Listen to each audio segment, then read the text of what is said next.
In this video essay, I will analyze the frame composition in the 2018 film Call Me By Your Name and compare it to Columbus, Brief Encounter, Chungking Express, and Before Sunrise. The composition of the frame, mainly the characters' physical relation to one another, support the idea that there is an emotional distance and a struggle to convey emotion despite an undeniable bond. Call Me By Your Name tells the story of Elio Perlman and his father's summer intern Oliver, who has come to stay with the Perlman family in Italy in 1987. Over the course of the summer, Oliver and Elio reluctantly grow closer and eventually fall in love despite their struggles with engaging in a homosexual relationship in an era of intolerance. In the beginning, Elio and Oliver's reluctance to grow close to one another is apparent, but as the film progresses and their relationship becomes more intimate, they're repeatedly seen together in the film frame but far apart in the film world. This highlights their unexpressed longing to be with one another but inability to share these feelings. Elio and Oliver's visual closeness in the film frame but physical distance in the film world mirrors their emotional state. As they eventually act on their feelings, there is still a strong hesitation that mars Oliver and Elio's interactions. Every step towards intimacy is slow, speculated upon, and wrought with confusion. They are introspective with their emotions, which is conveyed through their interactions and movement together in the frame. As highlighted here, when Elio finally expresses his feelings for Oliver, they are both physically and visually far from one another, as Elio with much ambiguity tells his truth to Oliver. Also, before Elio meets Oliver in the balcony for their first midnight meeting, they are far apart in the frame, and Elio stops. This hesitation to act and be vulnerable is punctuated by the character's physical distance. Columbus tells the story of Casey and Jin, two lost souls who bond over their shared connection to modernist architecture. Throughout the film, Jin and Casey can be seen far apart from one another in the film frame, but in varied aspect ratios. This creates a grand sense of space and airiness in the setting of their conversations.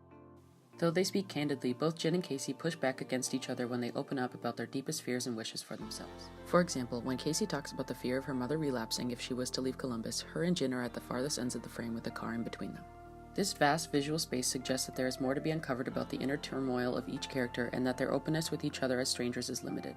Brief Encounter is a star-crossed lover story about Laura and Alec, two married strangers who have a short love affair. Both Laura and Alec struggle with their attraction to each other and their responsibility to their families. Despite this, they continue to see each other to explore their attraction. In their first chance meeting, they sit across a table and eat lunch together. This innocent distance in the film frame allows for Laura and Alec to get to know each other while still maintaining their propriety. Also, the train station shows many instances where trains impede their closeness. The train maintains their physical separation, which mirrors their emotional distance as their time together dwindles. Their distance in the frame throughout the film reflects their brief emotional connection, which is never able to be fully explored. In Chungking Express, we follow Faye, a snack food shop worker and a police officer that over time realize their fates are destined to be aligned. Much of Faye and the cop's conversations take place from across the shop counter. This obstacle acts as an emotional barrier and provides a safe distance for them to interact. This is relayed in many instances where Faye and the cop are close to one another in the film frame but distant in the film world.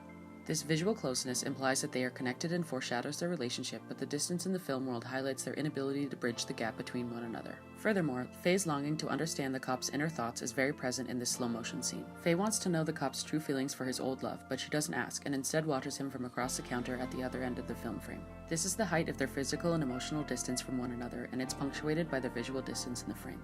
Before Sunrise tells the story of Selena and Jesse's chance meeting on a train headed for Vienna that leads to one night together where they fall in love.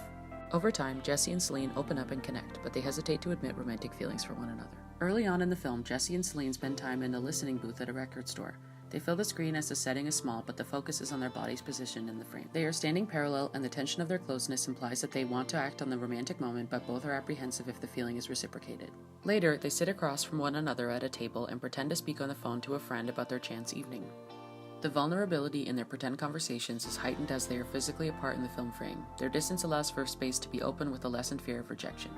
The dichotomy of being physically close but staying reserved versus being far apart but emotionally open is a great use of the power of frame composition to convey a deeper emotional layer.